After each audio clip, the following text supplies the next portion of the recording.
Hello students, welcome to today's session.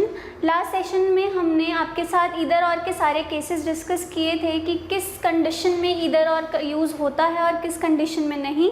Either और के लिए क्या 3 पॉसिबिलिटीज़ चाहिए, क्या 3 कंडीशंस होनी चाहिए और वो क्या कंडीशंस थी कि जो दोनों कंक्लूजन्स हैं वो गलत होने चाहिए, कंक्लूजन में जो वेरिएबल्स हैं वो सेम होने चाहिए, और तीसरी कंडीशन क्या थी कि स्टेटमेंट से हमें जो भी रिलेशन उन दोनों वेरिएबल्स के बीच में मिल रहा है उसकी सारी पॉसिबल कंडीशंस उन दोनों कंक्लूजन्स में होनी चाहिए। अगर ये तीनों कंडीशंस फुलफिल होती हैं तो जाके आपका ईदर और का केस बनता है। अगर आपने वीडियो नहीं देखी है तो प्लीज़ उस वीडियो को पहले देखिए, ठीक है।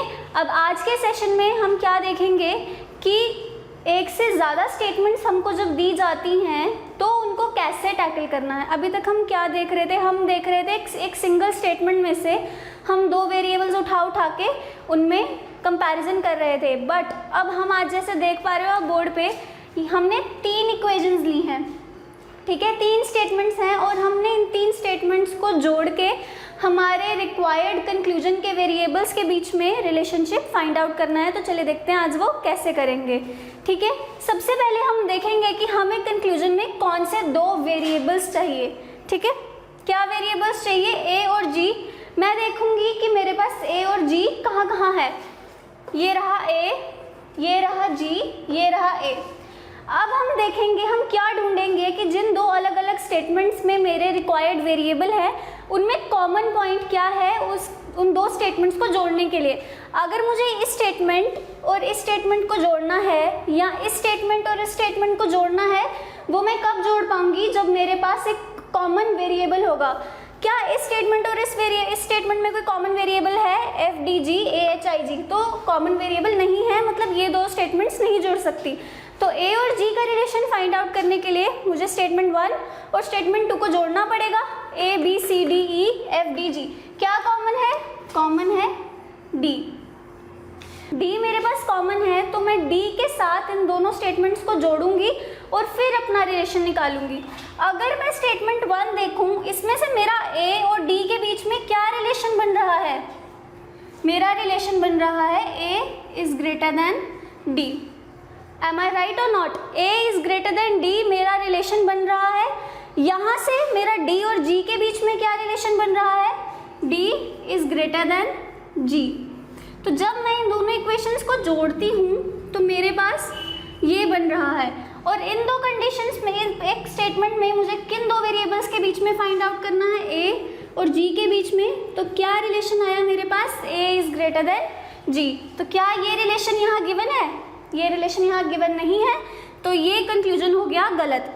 अब ये हमने इतना सारा कुछ लिखा, क्या हमें इतना सब कुछ लिखने का हमारे पास टाइम है पेपर में और यहाँ हमें लिखने की ज़रूरत पड़नी चाहिए? नहीं, ये हमें कॉमन सेंस की बात है और ये हमें सब कुछ अपनी ऑब्जर्वेशन से करना है कि मुझे ए और जी पर जाना है, बीच में डी कॉमन है, ए और डी में क्या रिलेशन बना, इसमें सब सिंबल प्रायोरिटी से मैं अपनी प्रायोरिटी डिसाइड करूँगी। फिर डी और जी के बीच में मैं अपनी प्रायोरिटी डिसाइड करूँगी। जब मेरे पास एक स्टेटमेंट बन गई तो मैं उन दोनों में से अपनी सिंबल प्रायोरिटी को का यूज़ करके मैं इन दोनों में अपना कंक्लूजन निकाल सकती हूँ। अगर स्टेटमेंट से निकाला हुआ कंक्लूजन आपको गिवन कंक्लूजन के इक्वल है तो कंक्लूजन सही होगा, अदरवाइज रॉन्ग। नेक्स्ट कंक्लूजन हम देखते हैं एफ और ई के बीच में। एफ ये रहा और ई ये रहा। अब मैं कैसे जा सकती हूँ?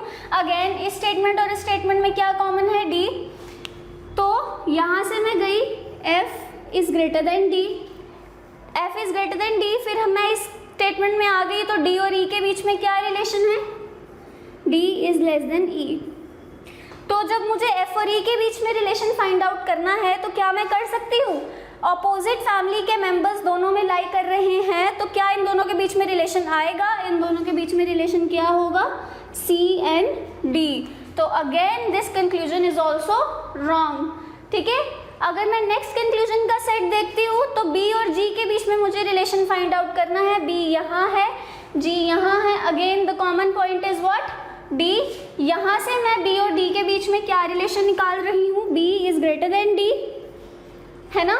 और डी और जी के बीच में क्या रिलेशन बनता है? D is greater than D, G. तो बी और जी के बीच में क्या रिलेशन बन रहा है? बी इज ग्रेटर देन जी। तो यहाँ पे क्या ऑप्शन आएगा आपको गिवन होगा ओनली 3 फॉलोज, आपको इस कंक्लूजन को सही मार्क करके आना है। ठीक है स्टूडेंट्स, क्या आपको ये चीज़ समझ आई? आई होप आपको ये समझ आया होगा। तो चलिए देखते हैं नेक्स्ट क्वेश्चन। अगर आपने लास्ट क्वेश्चन आपको समझ में आया तो इस क्वेश्चन के ये जो कंक्लूजन है इसको देखिए ज़रा। स्टेटमेंट आपके सामने है, 2 अलग अलग स्टेटमेंट्स दी गई हैं और उन दोनों के मिक्सचर के वेरिएबल्स में से हमको रिलेशन जो है वो फाइंड आउट करना है। आते हैं सेट 1 पे। तो सेट 1 के फर्स्ट कंक्लूजन में हमें क्या 2 वेरिएबल्स चाहिए? हमें चाहिए t और x। तो हम सबसे पहले क्या देखेंगे कि इन 2 स्टेटमेंट्स में हमारे पास कॉमन वेरिएबल कौन सा है। कॉमन वेरिएबल रहेगा T V W you x V W. तो w मुझे कॉमन वेरिएबल जो है उन 2 स्टेटमेंट्स में दिख रहा है। तो मैं कैसे इन दोनों के बीच में रिलेशनशिप पे पहुंचूंगी? यहाँ से मैं रिलेशन क्या निकाल रही हूँ, that t is greater then w। और यहाँ से अगर मैं देखूँ तो क्या रिलेशन निकलता है x और w के बीच में, x is less than w। अगर मैं इन दोनों स्टेटमेंट्स को कंबाइन करूँ तो t is greater then w is greater then x। तो t और x के बीच में t is greater then x। तो क्या यही रिलेशन मुझे फर्स्ट कंक्लूजन में दिया गया है? हाँ, तो ये कंक्लूजन जो है वो सही हो गया। नेक्स्ट मुझे चाहिए r और v के बीच में, again the common point is w and w here. यहाँ पे मैं r और w के बीच में सिंबल प्रायोरिटी से डिसाइड करूंगी कि क्या सिंबल आएगा इन दोनों के बीच में। तो ग्रैंडफादर, फादर एंड चाइल्ड वाली थ्योरी आपको अप्लाई करनी है। कौन सा सिंबल आएगा? r is greater then w। और w और v के बीच में क्या रिलेशन है? w is greater then v। तो इन दोनों में से मेरे पास r और v के बीच में ये रिलेशन आया। तो क्या यही रिलेशन मुझे गिवन है? जी, मुझे यही रिलेशन गिवन है। तो ये कंक्लूजन का हमारे पास सही है। तो क्या आएगा? Both 1 and 2 follows. जो चीज़ें मैं आपको बोर्ड पे लिखवा रही हूँ, आपको पेपर पे ये लिख के सॉल्व नहीं करनी है। आपको अपनी ऑब्जर्वेशन के थ्रू अपने माइंड में सिंबल प्रायोरिटी को डिसाइड करना है, स्टेटमेंट को शॉर्ट बनाना है, ताकि वो स्टेटमेंट में से मैं उन 2 वेरिएबल्स के बीच में रिलेशन जो है वो फाइंड आउट कर सकूँ। उसके बाद कंक्लूजन नंबर 2 पे आते हैं, सेट 2 पे। तो मुझे क्या गिवन है? y और u के बीच में मुझे चाहिए y ये रहा, u ये रहा। अगेन कॉमन पॉइंट क्या आएगा? w। तो y और w के बीच में क्या कॉमन है? y is equals to w। और यहाँ पे u और w के बीच में क्या कॉमन है? कुछ भी नहीं। u और w के बीच में कोई रिलेशन आ सकता है? नहीं। तो क्या आएगा u और w के बीच में? c and d।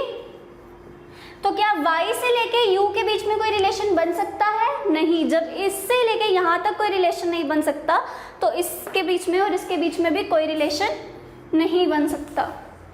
Are you getting my point? फिर अगर हम दूसरा कंक्लूजन देखते हैं कि w और u के बीच में, w और u के बीच में कोई रिलेशन बन सकता है। अपोजिंग फैमिली के मेंबर्स जो हैं बीच में लाई कर रहे हैं, तो इसके बीच में क्या बनेगा? c and d। बट हमें कंक्लूजन में कुछ और गिवन है, तो ये कंक्लूजन भी हमारा गलत है। तो इस कंक्लूजन में सेट का क्या आंसर आएगा? Neither 1 not 2। बट अब हमने लास्ट, अगर आपने सेशन को अच्छे से पढ़ा था तो आपने ये चीज़ भी पढ़ी होगी कि जहाँ पे इक्वल्स टू हो 2 वेरिएबल्स के बीच में, वहाँ पे वेरिएबल्स को एक्सचेंज किया जा सकता है। यहाँ अगर हम देखें, क्या मैं w की जगह y लिख सकती हूँ?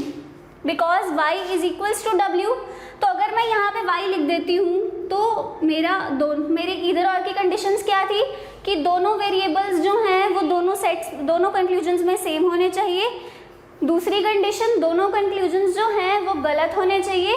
तीसरी कंडीशन ये थी कि जितने भी पॉसिबल रिलेशंस हैं उन 2 वेरिएबल्स के बीच में, उन तीनों की सेटिस्फैक्शन होनी चाहिए। अब मैंने स्टेटमेंट से क्या निकाला था? c and d का मैंने रिलेशनशिप निकाला था, है कि नहीं? c and d। तो c and d का मतलब क्या है? ग्रेटर देन, लेस देन और इक्वल्स टू। क्या ये तीनों सिंबल्स मुझे दिए गए हैं? या मैं इसकी जगह y लिख दूं या मैं इसकी जगह w लिख दूं, it is one and the same thing. Motive क्या है? दोनों कंक्लूजन्स के वेरिएबल्स को सेम बनाना। तो क्या मेरी तीनों कंडीशन सेटिस्फाई हो रही हैं? हाँ, अगर हो रही हैं तो क्या आंसर आएगा? ईदर और। ओके, अब ये सिर्फ उन्हीं बच्चों को समझ में आएगा जिन्होंने हमारा लास्ट लेक्चर जो है वो पढ़ा था, ध्यान से पढ़ा था, जहाँ पे हमने बड़े इलेबोरेट तरीके से इस कंडीशन को अपने कंक्लूजन सेट की मदद से समझा था। ठीक है स्टूडेंट्स, अगर मैं नेक्स्ट कंक्लूजन सेट देखूं तो मुझे किन दो के बीच में फाइंड आउट करना है, v के बीच में और y के बीच में। तो मैं कैसे जाऊंगी,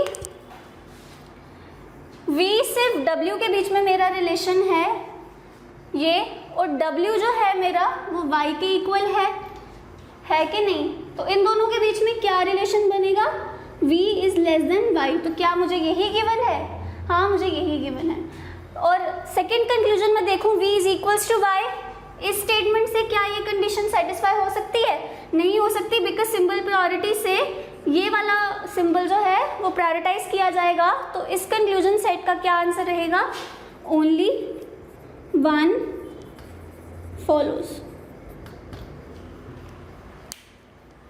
तो स्टूडेंट्स आई होप आपको सारे सेट्स समझ आ गए हैं, सारी जो भी पॉसिबल इक्वेशंस, पॉसिबल रिलेशंस जो हैं इनइक्वालिटी के आपको समझ आ गए हैं। मैंने आपको पहले ही कहा था कि हम उस लेवल तक जाते हैं कि जहाँ तक पॉसिबल क्वेश्चंस जो हैं डिफ़िकल्ट से डिफ़िकल्ट वो बन सकते हैं, हमने वो सब डिस्कस कर लिए हैं।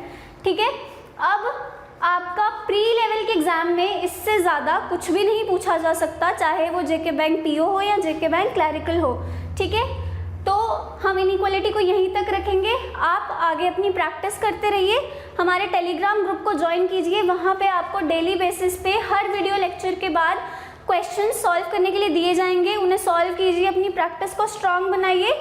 ओके, तो thank you so much students. अगर आपको कोई भी डाउट है आप कमेंट सेक्शन में कमेंट करके पूछ सकते हैं, और अगर आपको वीडियो अच्छी लगती है तो वीडियो को लाइक कीजिए, चैनल को सब्सक्राइब कीजिए, and thank you so much for watching.